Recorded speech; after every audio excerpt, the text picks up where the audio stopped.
Hello, good afternoon, everyone, and welcome to Coaching Think Talk. I am Life Coach Tindy Hoya from Life Coach Philippines, and this is Coaching for Relationship.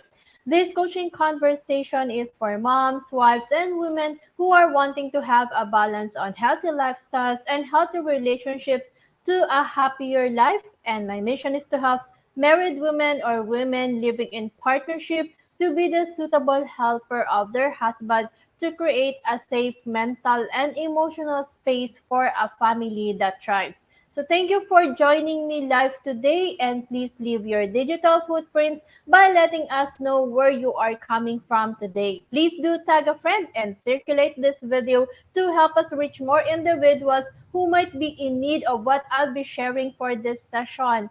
And you may also give some shout out to the people out there you want to greet and reach out with some inspiring message. It might be at this time na medyo nag-ECQ na naman tayo. Some people are feeling anxiety or are feeling anxious, feeling lost, feeling hopeless, maybe hopeless at this time, and maybe just a message from someone could really give them the lift that they needed. So make sure to send that message out to someone today. Let's help bless someone with your message. And if you are watching this on a replay, please do comment hashtag replay. I am streaming via FB page of Life Coach Philippines and YouTube channel Coach AI Connect. And if you are new to our platform, please like, follow, and subscribe. So for this afternoon, we're gonna be talking about the argument cycle. Kayo ba paulit-ulit na nag-aaway ng partner mo? Or even if hindi kayo partners, well, in the family, meron ka bang laging kaaway sa pamilya mo? Like, lagi kang nag-aaway ng mom mo or yung dad mo or maybe siblings. So, if you are always arguing with them or with someone, learn to communicate better is learning to communicate better isn't something na you can just mentally do. Minsan kasi yung mga pag-uusap natin, nasa minds lang, no, na gusto nating sabihin to, pero hindi naman taga natin nasasabi. So, make a hard decision. Of course, when you say hard decision, you have to let God teach you how to be humble and loving in all situations. And of course, be willing to lie down and really get out there and speak. Sabi nga namin sa public speaking, it's really more of you being able to speak, to really converse with someone, sharing that message so that there is a better relationship.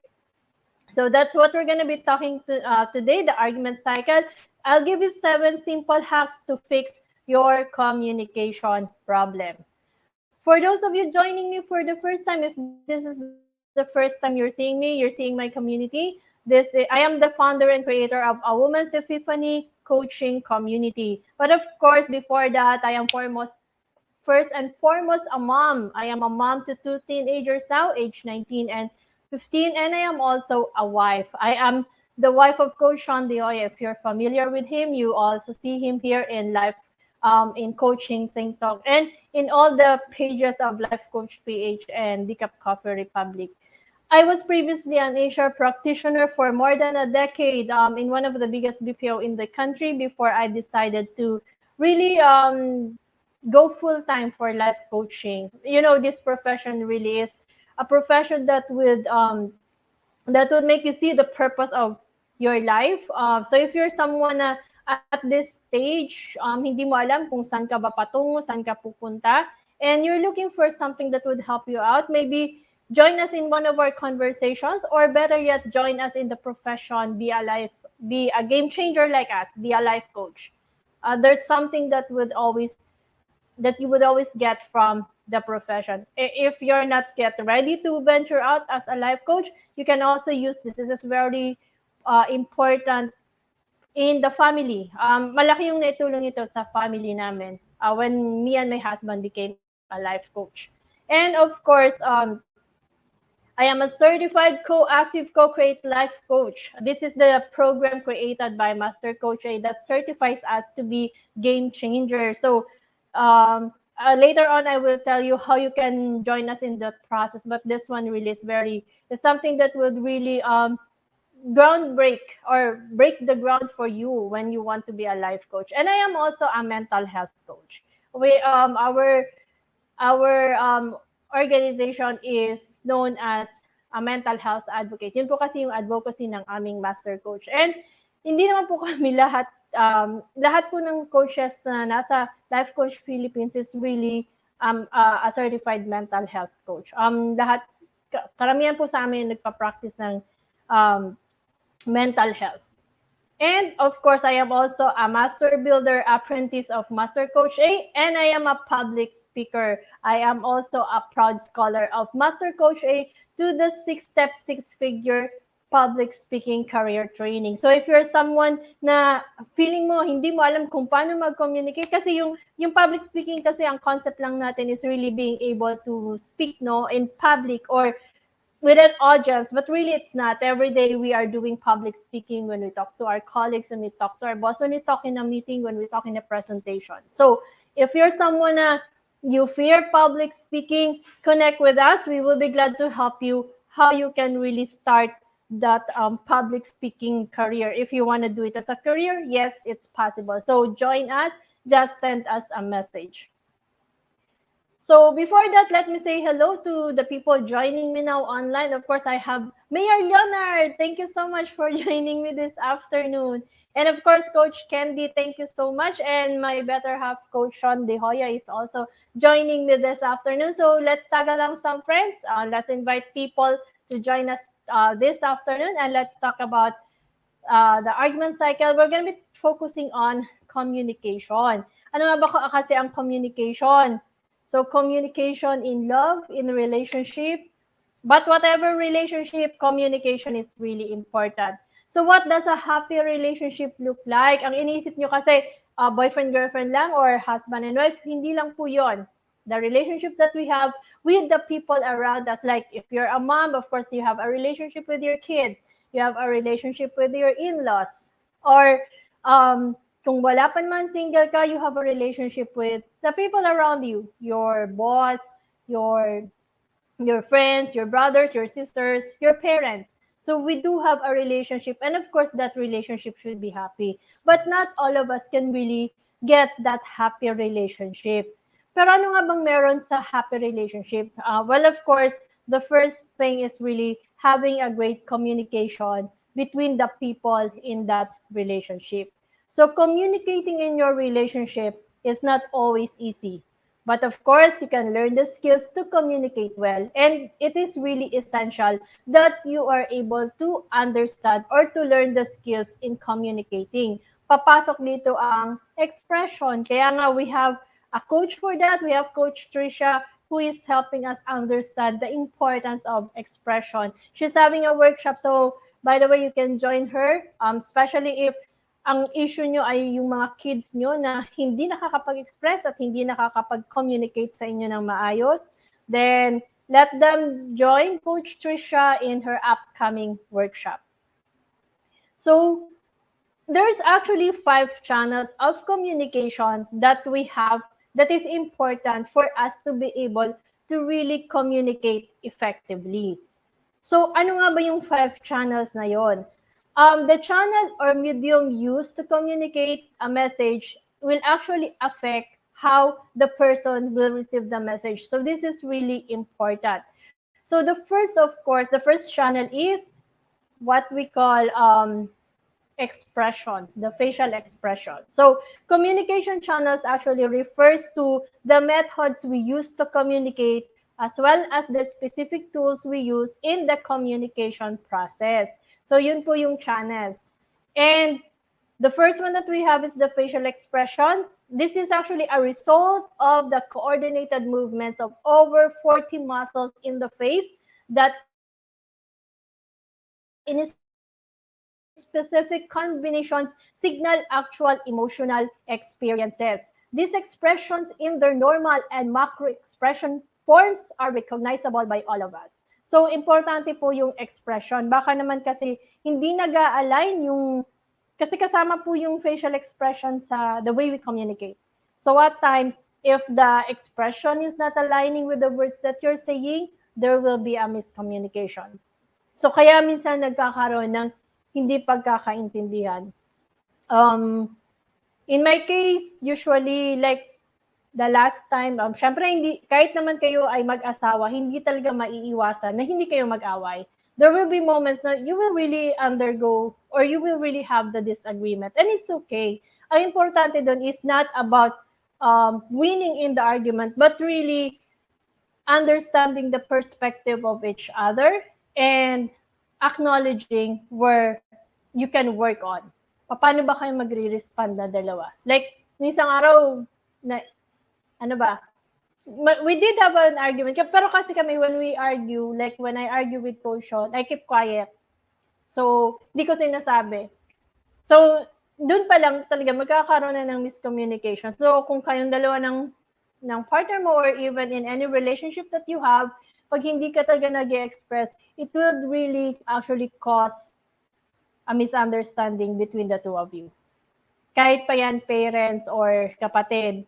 Or even with the people, mga colleagues, lalo na sa office, di ba? Minsan, we just keep silent and we really don't express it out. So that's one of the channels that we have, the facial expression. The other one, of course, is the body language. It consists of the behaviors and movements of the body other than the face that can also offer a glimpse into a person's thoughts and feelings. So yung body language din. Kaya if you remember, there was I I talk about it yung your face won't lie. Bakit daw hindi nakakapagsinungaling ang mukha? I've done this in Decap Brewing Live. You can watch the replay. It's on the Decap page. And you can also check it out here in Life Coach Philippines page. Kasi nga, yung body, kaya nating makontrol yung body language natin. But with the face pala, yun yung hindi.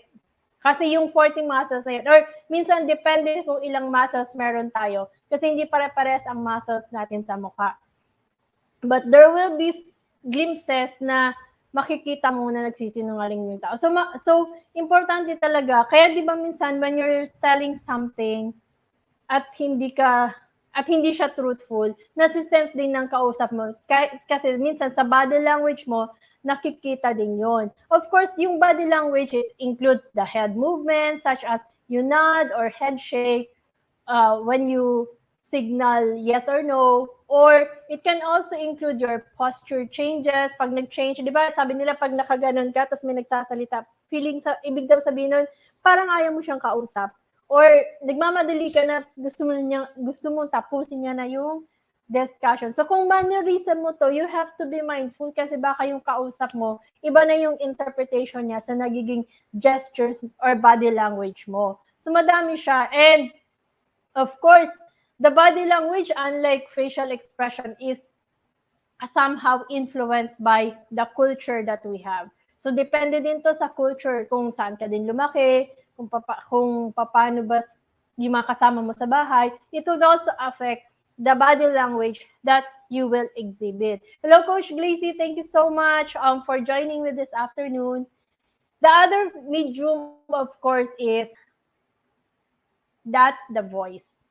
This is the dominant channel of communication. Ito yung pinaka-dominant sa lahat. It's the voice, which includes the tone, the volume, pitch, and speed of speech, which carries a lot of communicative weight. So kung ang kausap mo ay malumanay, okay lang. Pero pag ang kausap mo ay parang mataas ang boses, like ang mga Cebuano, I'm not sure, correct me if I'm wrong, ang mga Cebuano daw kasi is matataas ang boses, matataas ang pitch. So feeling mo lagi silang galit or lagi silang may kaaway.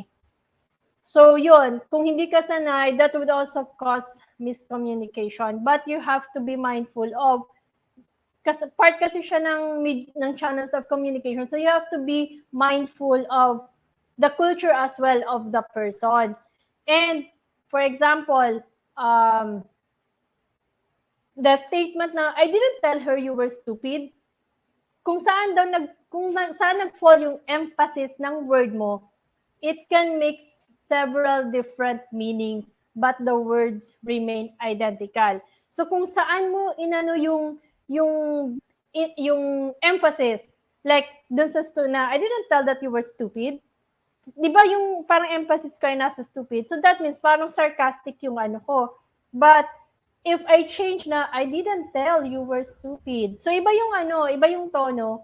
Mag-change din yung meaning ng ng sentence. So you have to be mindful of your voice when you're speaking out because that can also cause a miscommunication.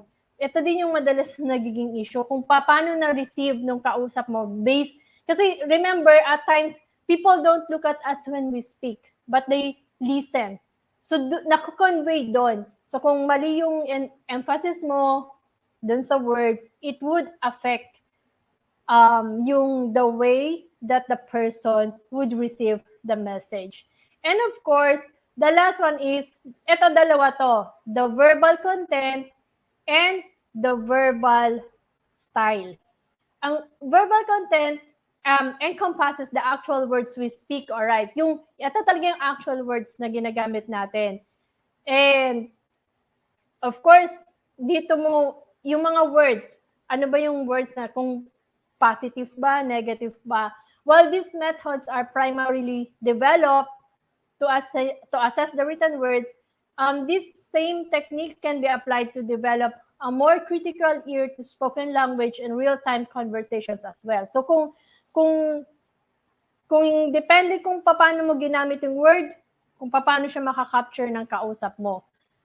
And the other one is the verbal style. Yung verbal style, of course, includes the elements as the speech pauses, kung paano ka nag-pause, changes in interruption of the flow of speech, or changes in the structure of a sentence, or even the amount of detail included. This will also affect how you convey the message.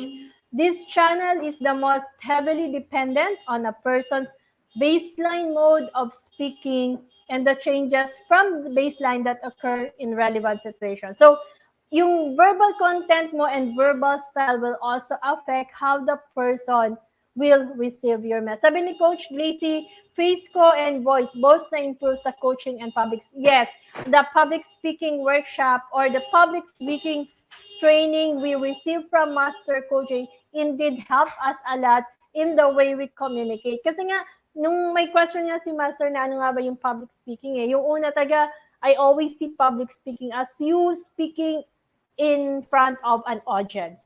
Pero hindi naman talaga ganun. Public speaking is you having a conversation with someone, sharing, communicating a message. So it can be um, in in any situation na as long as you're communicating.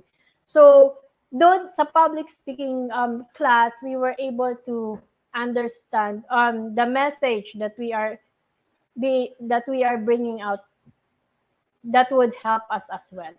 So I'll give you the formula. Ano nga ba yung formula for a healthy relationship?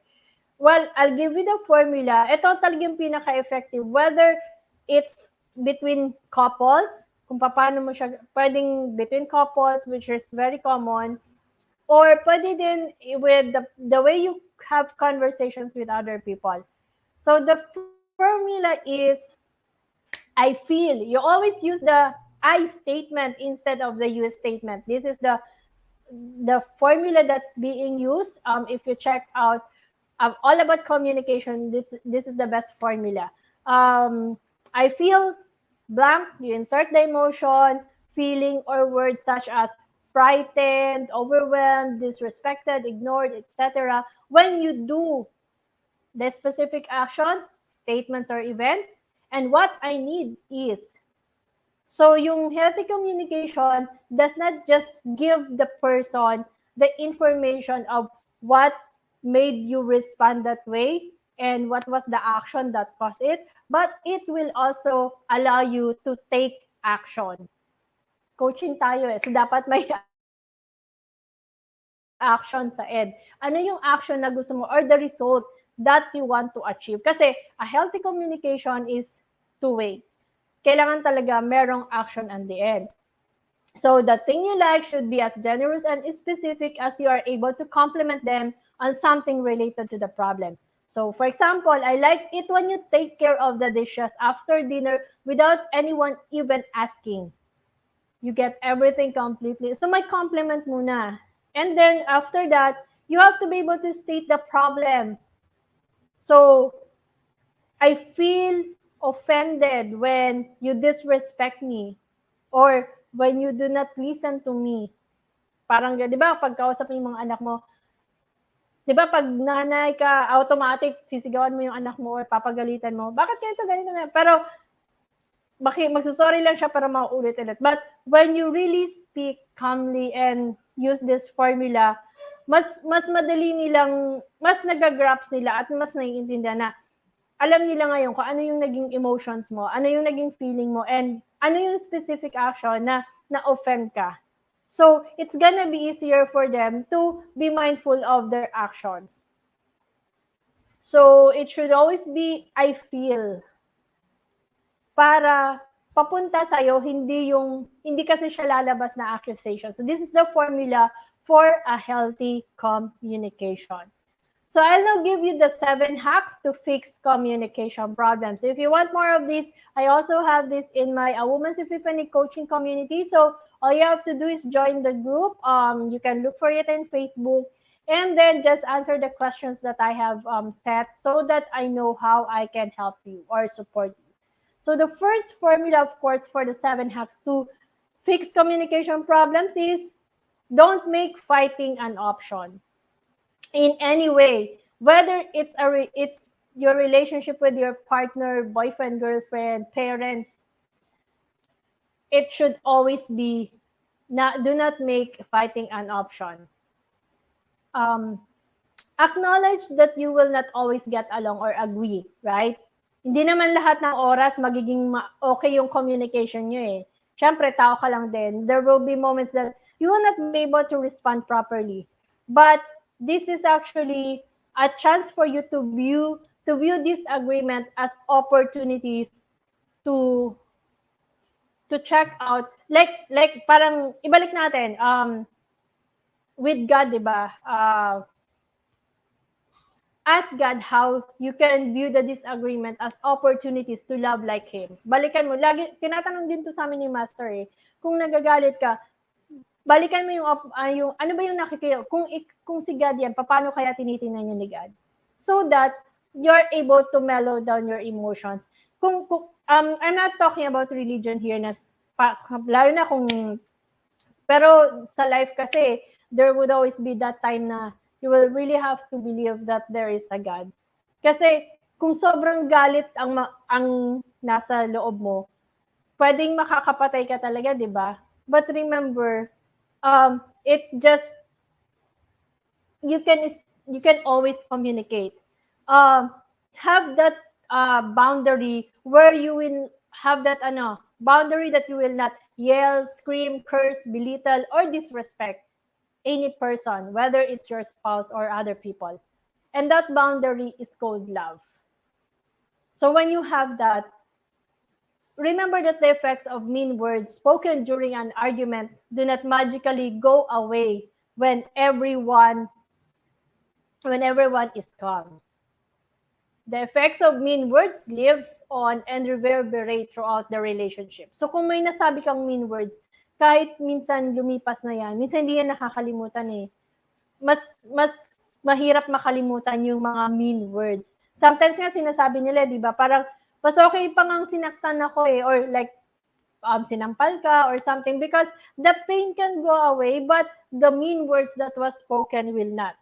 So, think of a time that someone spoke harsh or belittling words towards you. How long did it bother you? How did it bother you? So again, make a hard decision to behave the way that God wants you to, regardless of the person's behavior. So even if the person is angry or disrespectful, does not mean you return that behavior. Do not let the behavior of others determine ours. We are responsible for the words we say and the effects they have on the situation. So never resort to making fighting an option. Like sa amin ni Coach Sean, yes, we have arguments, but minsan talaga we just choose to keep quiet muna para lang naiisip na namin kung ano yung mga gusto namin sabihin. Kasi at times pag you blurt it out at the height of your emotions, minsan pangit yung lumalabas sa bibig mo. Kaya sabi nga nila wag daw matulog ng magkagalit. But at times I really can't. Because I have to understand first how I'm feeling para hindi ko masabi or hindi ako makapagsalita ng pangit. So that's the first step. Second step is learn how to forgive and heal in the relationship. So in any relationship, there will always be moments that you got hurt. And syempre, when you got hurt, it remains in the past. So don't bring up the past unless it directly pertains to the current argument. Minsan kasi binabalik natin yung past, di ba? Doon natin pinifocus. Ganito ka kasi noon, kaya ganito din ako. And at times, even then, do it with respect. So, like in marriage, it's not a never-ending cycle of forgiveness. So you have to learn to forgive. There will always be mistakes committed, but it must be continuous. You must continuously forgive. Like in any relationships, masasaktan ka kahit kapatid mo pa yan, parents mo pa yan. There will be some actions na minsan hindi natin gusto. But at the end of the day, you just learn how to really forgive and heal in the relationship. Pero kung ikaw ay madaming pains na hindi mo mag-get over, message us at DCAP.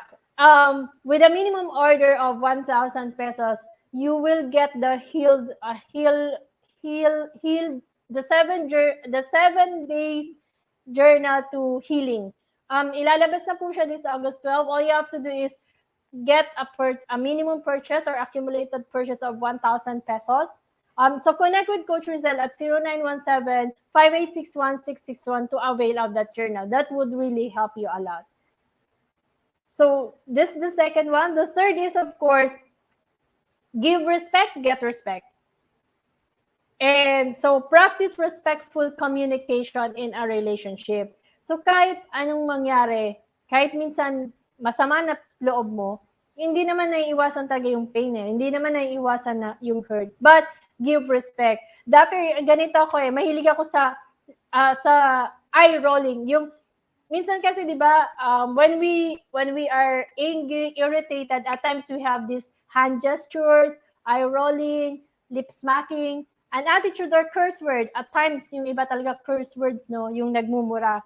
Kami naman dito sa bahay hindi sanay na nagmumura. But at times I can't help to really give that facial expressions or yung mga tinatawag na eye rolling.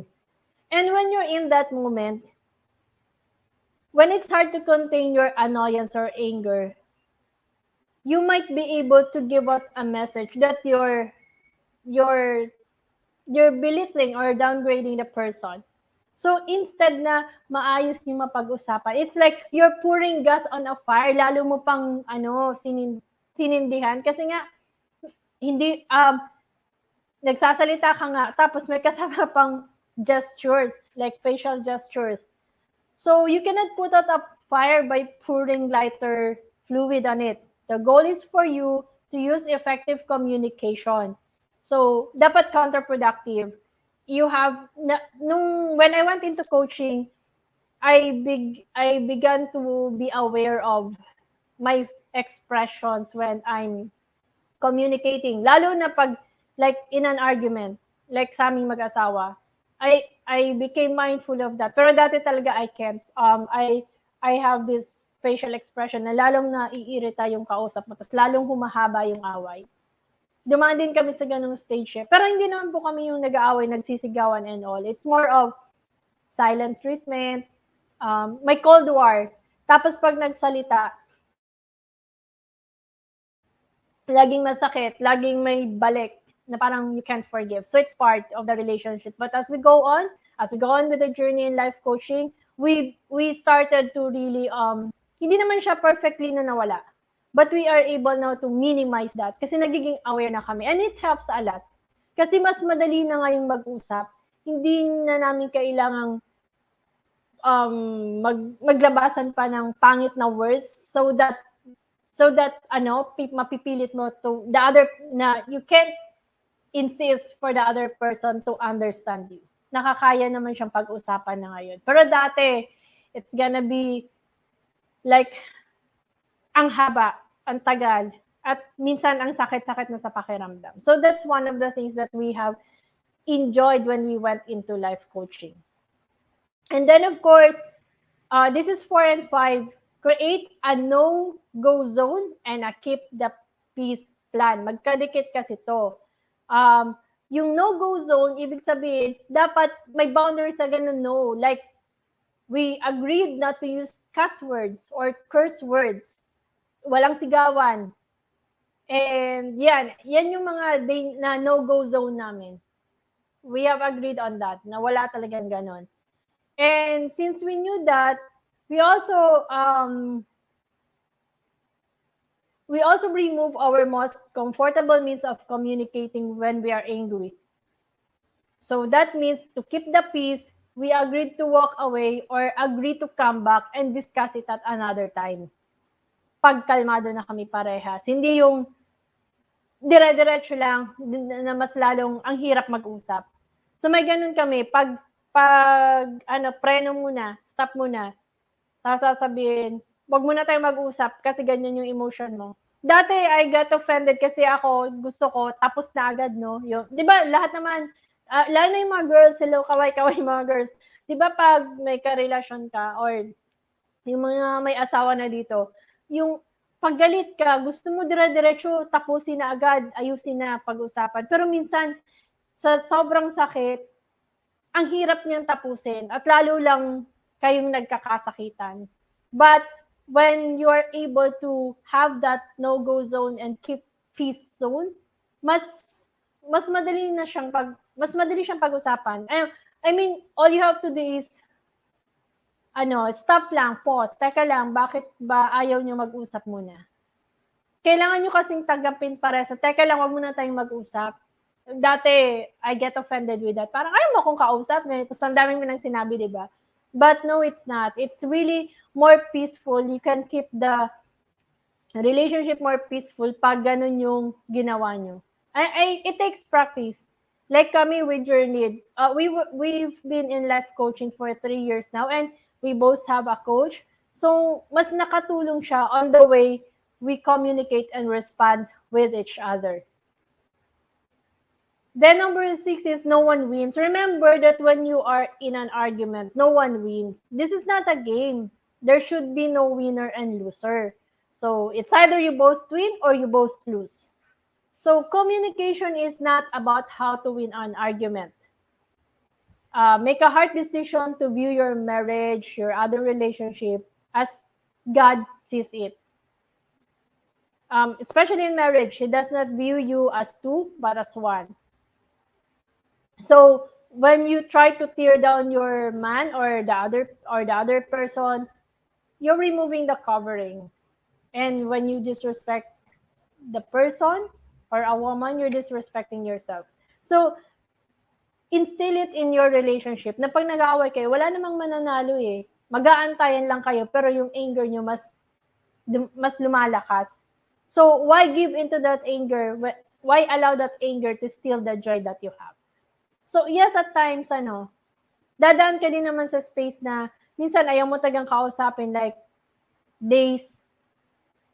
But at the end of the day, remember, there will be no one who's gonna win if you don't patch it up. Balik ulit sa number 1, do not make fighting an option. It's the number 1 rule na pag naalala mo yung number 1, mas madali mong maaalala yung mga other steps. And finally, be unoffendable. What does it mean? When you heard something hurtful, then don't hurt back. Instead, be the leader in that situation and speak love. Yun ang ibig sabihin nun. Hindi siya madali, I know. Sabi mo, galit ka na nga, mag-ano pa ako ng I will speak love pa. Yeah, I feel that. Hindi nga siya madali. But remember that you are loving and kind to the person because your ultimate goal is to bring glory to God. Ibabalik natin ulit doon. Therefore, you are not, if you're not kind because you expect kindness back, then don't. It should be you are kind and loving because God has taught us to be that. So, be not offended. Kahit masakit minsan. Ito si Master Coach, ano siya dito eh. Saludo ako kay Master Coach kasi she can come into that space na hindi siya na-offend. Yes, na-hurt siya. Iba naman yung offended sa hurt eh. Na-hurt siya pag may sinabi. But she doesn't get offended easily. She doesn't get offended actually. So alam mo yun, mahirap siya pero mararating din naman, possible na marating natin yung space na ganon. So those are the 7 hacks that you have to remember when you want a better communication with other people, with the people around you. Remember number 1, do not use fighting as an option. So thank you so much for joining me this afternoon. Let's stay connected. You can contact me. You can see my details here. You can find me in Facebook, Life Coach Teen, or join my group, a Women's Epiphany Coaching Community. You can also send me an email. And of course, message me at 0917-806-4200. And I would like to invite you, if you're someone trying to regain back that passion, you're trying to look for, ikaw ba yung tipong na burnt out ka na with being a mom and a wife? Meron, like ako, I did come into that phase na feeling ko ito na lang ba ako, a mom and a wife? Or you're someone na you still have dreams, but your dreams took a backseat kasi feeling mo selfish ka eh. Married ka na nga, tapos may ganyan pa. Or you feel na you lost yourself in the process, na parang hindi na ako to. Or no matter what you do, you always felt something is missing. Then join me in my Regaining Me, a journey to discover, a 6-week journey to discover and regain yourself, your momentum, and your passion. I will have a rerun this coming September 5 to October 10. It's gonna be 6 Sundays, all Sundays of the month from 7, that's gonna be at 7:30 p.m. For inquiries, just connect with me at 0917-806-4200. And I am excited to invite you. Tomorrow is the start of our Samut Summit. It culminates our 20-week learning journey with 5-minute talk challenge known as the Samut Summit virtual event. Join us inside Zoom on August 10 and 11. Do not forget to register. There is a registration required so that you can be counted as part. You will have to enter Zoom to join us. So we have a lot of topics in store for you, from being street smart to being a mom, being a wife, madami. To the men out there, madami po kaming topics. We have like 20 speakers. It's the best 5 minutes that you're gonna be hearing. So do join us. We're excited to welcome you tomorrow. Tomorrow is the start or the first day of our Samut Summit, the 5-minute talk challenge. And of course, let me also invite you as I end this conversation, I want to invite you to be a part of what we are doing as an organization of professional certified life coaches. First of all is we have the Be Learning e-card. If you are not yet a smart holder of Be Learning e-card, then let me invite you personally to become a mental model collector like us. We are now bronze holder kasi naka 3 months na kami. So, may level po siya. But you can still join us, be part of the Be Learning Society, the tent maker of Be Learning Homes for Mental Fitness. As a Be Learning e-card holder, you'll enjoy, of course, you have 3 perks. You get the 5% food and beverage discount from Decaf Coffee Republic. Then you also get the full access pass to the live monthly mental model masterclass by Master Coach A, plus a 90-minute free coaching session with senior coaches from Life Coach Philippines. And if you are new to the concept of mental model, ano nga ba si mental model?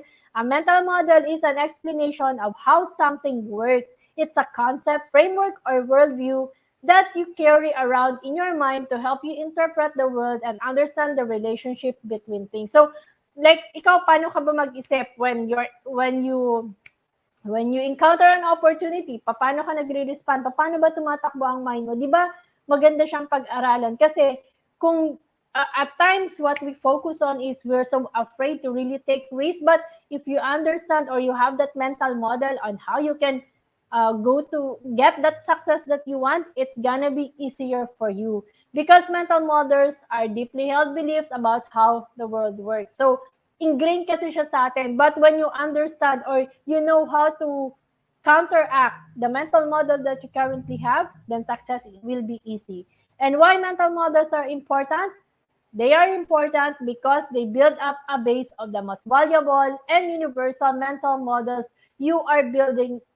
That means you're building up your chunks of knowledge that you can use for the rest of your life. So whatever that you're getting, kailangan stock siya, stock up. Hindi yung you let go of some things and papalitan. No, it's not.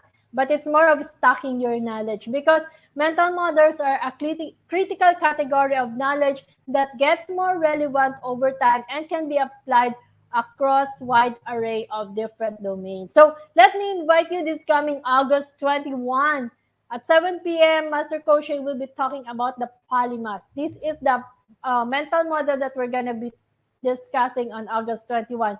Learn how you can combine skills and become the superstars in your field. So, di ba, familiar ka sa phrase na jack of all trades, master of none? Di ba parang negative? But no, it's not. How can you really use all your skills, all your talents, and combine it into one and make you a superstar in what you do. So register now, connect with me or with Coach Rizel at 0917-586-1661. And of course, as we invite you, you see us every time in the digital space. And hindi po namin ito mararating kung hindi po kami naging life coaches. So if you are someone who intends to embark on a journey of becoming a certified life coach, Master Coach A now offers co-actively co-create life coach certification program. Katatapos lang po nung class 3 and we will soon have the class 4. It's gonna be on August 28, September 4, and September 11 for the 3-day life coaching bootcamp. So this is actually a comprehensive approach to learning and mastering life coaching as an active process of creating a new path to achieving results in life so that success is inevitable in every coaching relationship. So it includes a 21-day web-based learning. So mag-online muna kayo ng 21 days. Then the most important is you attend the 3-day life coaching bootcamp with Master Coach A. Kasi yung 21 days is more on the foundations of coaching, the models and strategies used. And then on the 3-day live coaching bootcamp, it's more of the implementation or the role playing, how you understand the models how you will really understand and apply coaching. And you also get a 3-day live business bootcamp with senior coaching team. Yung sa 3-day live coaching business bootcamp, it's more of we will let you see how you can monetize from the profession. So it gives you a glimpse of how you can earn and what's the possible earning you can get. We will teach you about your market and your system. So do join us. The program package also comes with many other bonuses. So connect with Coach Rizal through 0917-586-1661 to discover the opportunities waiting for you in this profession. And of course, do join us for another episode or for another coaching conversation tomorrow. That's gonna be with Coach Candy for coaching for mindful eating at 10 a.m. with Coach Jerry for coaching for leaf formation at 2 p.m. and Coach Rizal for coaching for purposeful living at 4 p.m. So these are the coaches that you will be able to see online. So do join us. So once again, I am Life Coach Tin from Life Coach Philippines for Coaching Think Tank. Coaches like us think and talk like this. This is us in the Philippines. Love bomb boom. See you.